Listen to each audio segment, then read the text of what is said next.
There's a boot drying by my fire right now. Just one. The other's still on my foot, where it'll stay till spring if I've got any sense left in me. And that boot by the fire, steaming quiet in the heat, looks like the most harmless thing in this whole cabin. It isn't.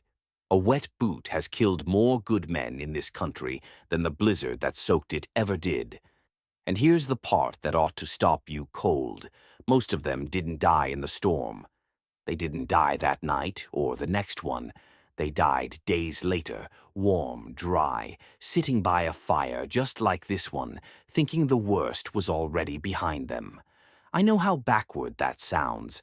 A man walks through the worst of it, through the cold and the wet and the wind, comes out the other side, gets his fire lit, gets his belly full, and then the thing he already survived reaches back around and takes him anyway. He beat the storm, and the storm still won. So stay with me, because once you understand how that happens, you'll never look at a pair of wet socks the same way again. And you'll never again make the one small mistake that put more trappers in the ground than any bear or any avalanche or any froze-solid night ever managed. Let me tell you who I am first, so you know I'm not reading this off a card or guessing at any of it.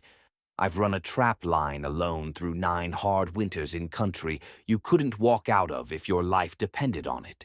And more than one night, it did. No store to drive to, no help to call, no truck idling out front to climb into and thaw. I learned this the way the old hands learned it, which is the hard way, off men who buried friends over it and carried the knowing in their heads for the rest of their days. They didn't read it in any book. They watched it happen and paid for it in flesh. The man who taught me had seen it with his own 2 eyes, and the first thing he hammered into me was this. The cold isn't what you think it is, and it doesn't kill you when you think it does. Before I go on, do me one small thing. If you've ever spent a night out where it counts, or you just want the old knowing kept alive so it doesn't die with the last of the men who had it, tap that subscribe button and give this one a like, and turn on the notification bell so the next one finds you. That's the whole cost of this. Costs you nothing, keeps this going. Now stay right here because what comes next is the part nobody warns you about anymore. Here's the thing most folks get flat wrong, and it's the very first thing, so if you miss this next piece, none of the rest will hold together. When people think about freezing, they think about the storm. They think about the night it happened, the wind, the snow, the cold biting through everything you own. They think if a man makes it through that night, if he wakes up in the morning with his fingers and his toes still working, then he's won. He beat it. He's safe now. And that belief right there is what kills him. Because the cold doesn't do its worst work in the moment. It plants something in you and walks away. And the thing it plants is wet. Not the cold itself, the wet the cold leaves behind. A man's boots get soaked pushing through wet snow, or he steps through the thin ice at a creek edge, or his own sweat soaks his socks through on a hard climb. His feet go from cold to aching, to that dull nothing that feels almost like relief. And then he makes camp, gets his fire roaring, warms up, dries out, feels the life come back into everything but his feet. And he tells himself his feet will come around too. They'll be fine by morning. They always come around. They don't always come around, because those hours his feet spent wet and cold and pressed tight in a soaked boot did something quiet to the flesh, something that doesn't show and doesn't hurt the way you'd expect, and doesn't announce itself until it's already deep. The blood stops moving right in cold, wet flesh. It just about stops going where it needs to go. And flesh with no blood moving through it starts to die, slow and silent, from the outside in. That's the whole trap, and it's already sprung before the man ever feels a thing worth worrying about. He can't see it. He can't feel it. There's no wound to bandage and no blood to wipe away. Just 2 feet that carried him through and asked for nothing, and a man too grateful to be warm to give them a second look. Now hold tight to this next part, because it's the spine of the whole story. The men who died of this weren't caught out in the storm. Their fire was warm, their shelter held, their belly was full.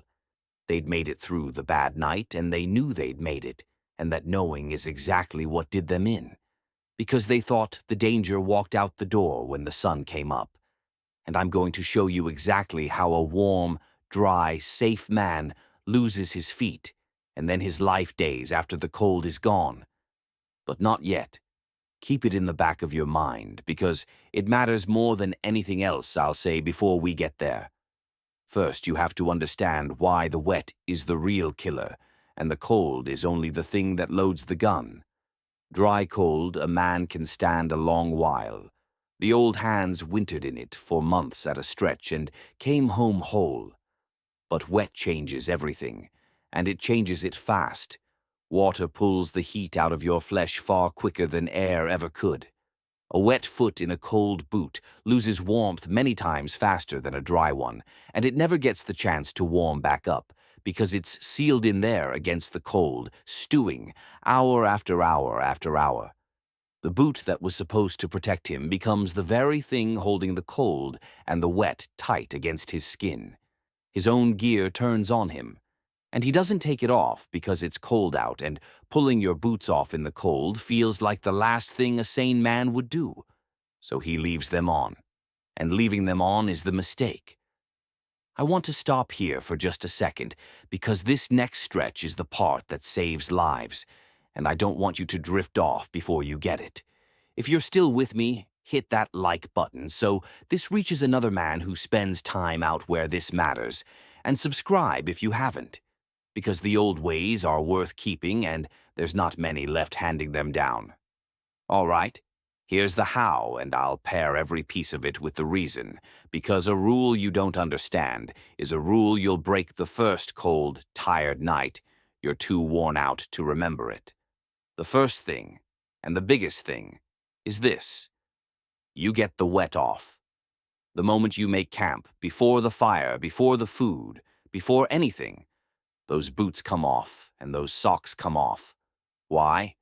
Because every hour they stay on is another hour the wet is drinking heat out of your feet and killing the flesh you can't afford to lose. It doesn't matter that it's cold. A bare foot dried by a fire and rubbed warm is 100 times safer than a foot sealed in a wet boot, no matter what the air feels like. The wet against your skin is the enemy, not the open air. That feels backward to a cold man, and backward is exactly why it kills so many. Second, you dry your feet with your hands before anything else touches them, and you get the blood moving. You rub them. You work them with your fingers till they ache and burn, and come back to life, because that burning is the blood coming home, and the blood is what keeps the flesh alive. The old hands would hold their bare feet to the fire, close but never too close, and they'd knead them like bread dough, and it hurt, and the hurt was the whole point. A foot that hurts is a foot that's still yours. It's the foot that's gone quiet and numb and feels like nothing at all that you've got to fear. Third, and here's the one nearly everybody gets backward, you never dry a wet boot too fast and too hot. You set it back from the fire, not up against it. Why? Because a soaked boot dried hard and quick by a roaring flame turns stiff as a board and cracks and shrinks. And the next morning it won't take your foot at all, or it'll cram it so tight the blood can't move. And now you've traded a wet boot for a boot that strangles your foot the whole day long. The old hands dried their leather slow and warm, and worked grease into it while it dried so it stayed soft. Slow is the trick. Slow keeps the boot a friend, instead of turning it into a trap. Fourth, and this is the layer that feels almost like cheating once you learn it. You always carry a second pair of socks, and you keep them dry against your own body, tucked inside your shirt where your heat guards them. Why against your skin? Because dry socks in a pack aren't dry for long in this country, but dry socks worn warm against your chest are the one dry thing you can count on when everything else has soaked through. A man with one dry pair of socks he kept warm on his own body can walk out of country that kills the man who let all his socks freeze in the bottom of his pack. And when the day is done and you've swapped into that dry pair, you wring the wet ones out and dry them slow by the fire so they're ready, come morning. It costs you nothing but the small trouble of remembering. Now circle back to what I told you to hold on to. That riddle of how a warm, dry, safe man dies days after the cold is gone. Here's the whole answer laid out plain, and once you see it, the rest locks into place. When flesh sits cold and wet long enough, the small blood paths in it freeze up and clot and close, and even after you warm the foot back up by the fire, even after it's pink and dry and feeling fine, those paths stay wrecked. The blood can't get where it needs to go, and flesh the blood can't reach starts to die quietly. Days later, long after the man's forgotten he was ever in danger, it turns and it rots, and the rot doesn't stay in the foot. It gets into the blood and it moves through the whole body, and a strong man who walked through a blizzard without a scratch burns up with fever in his own warm cabin and never rises from his bed. That's how a dry man dies of the cold, not in the storm, in the safety after it. His feet were the wound, and the wound was already there before he ever felt safe. The warmth of the fire didn't undo it. The warmth just hid it long enough for it to finish the job. And that's the cruelest turn of the whole thing. The very fire he was so glad to reach, the fire that felt like the end of all his troubles, that fire warmed him right past the one window where he might have saved himself and never let him know the window was closing. And your body tries to warn you in its own way. That deep, aching throb when a cold foot warms up, that pain folks are so quick to push away and ignore, that's not nothing. That's your body telling you the damage is real, and it needs tending now, not tomorrow. The men who lived were the ones who listened to that ache and acted on it. The men who died were the ones who felt their feet go warm and comfortable and numb, and told themselves that meant it was over. The numbness felt like healing. It was the opposite. It was the flesh going quiet because it was already too far gone to speak. Let me take a breath here and be straight with you, because I'd rather you trust me than be impressed by me. If you're finding worth in this, the best thing you can do is subscribe and turn on that bell, because there's a whole winter's worth of these old ways I mean to hand down, and I don't want you to miss the one that saves you.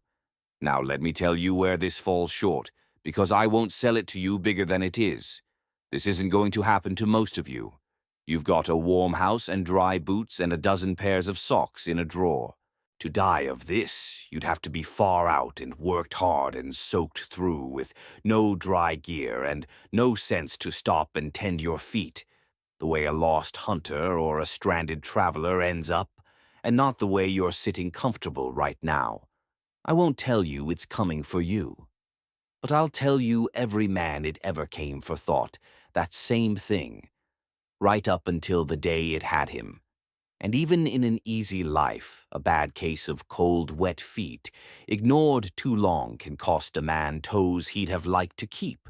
So the knowing is worth carrying either way. And I won't skip the one hard fact that proves I'm not spinning you a campfire tale, because this one is written down better than almost any old lesson I know. The armies of the world learned it in blood in the trenches, where men who never took a bullet lost their feet by the thousands to nothing but cold and wet, and standing too long in it. They gave it a name and they wrote it into the rules, and the rule was this: keep the feet dry, change the socks, get the wet off before anything else.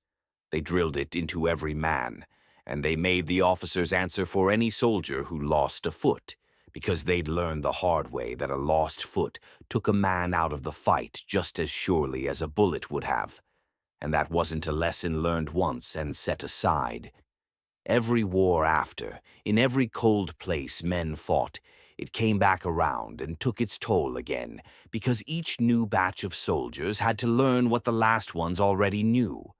When whole armies write a rule in the ledger of their own dead just to keep the rest of their men whole, you can take that one straight to the bank. It's the same lesson the old trappers paid for out here, one frozen foot at a time. Now here's why nobody ever told you this, and the answer is the quiet kind, the kind that's about money and not about mystery. There's no fortune in teaching a man to take his boots off and rub his own feet by a fire. There's a great fortune in selling him the boot that promises to keep the wet out, so he never has to think about it again. And so they sell you the waterproof this and the insulated that with a number stamped on the tag, and they never once tell you that no boot made keeps the wet out forever. And the day it soaks through is the day you'd better know what the old hands knew. The gear is fine, the gear is good, but the gear taught you to stop thinking, and stopping thinking is the thing that kills you.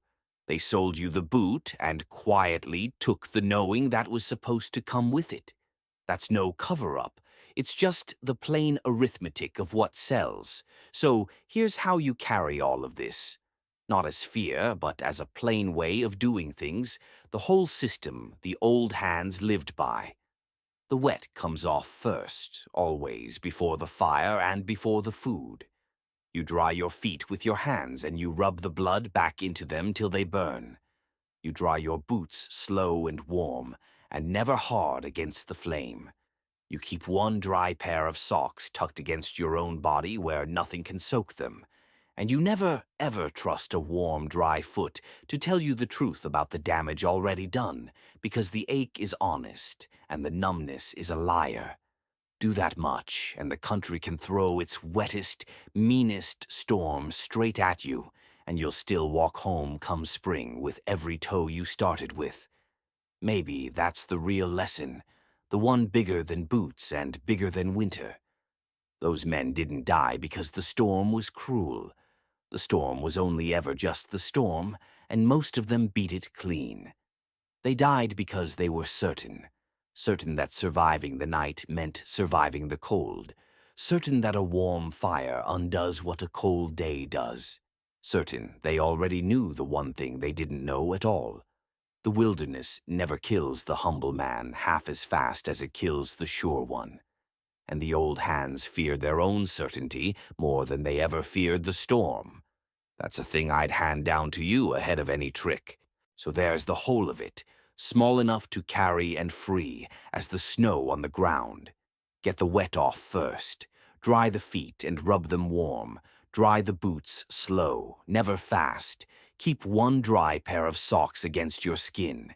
And trust the ache over the numbness every single time. None of it costs a dime, and there's not a thing in it you can't do with your own 2 hands and a fire. And that's the part I love most, because the very thing that saves your life is the small trouble of stopping to tend your own 2 feet. The thing every dead man skipped because he was too cold and too tired and too sure he'd already won. If this handed you something worth keeping, do the one thing that keeps it alive.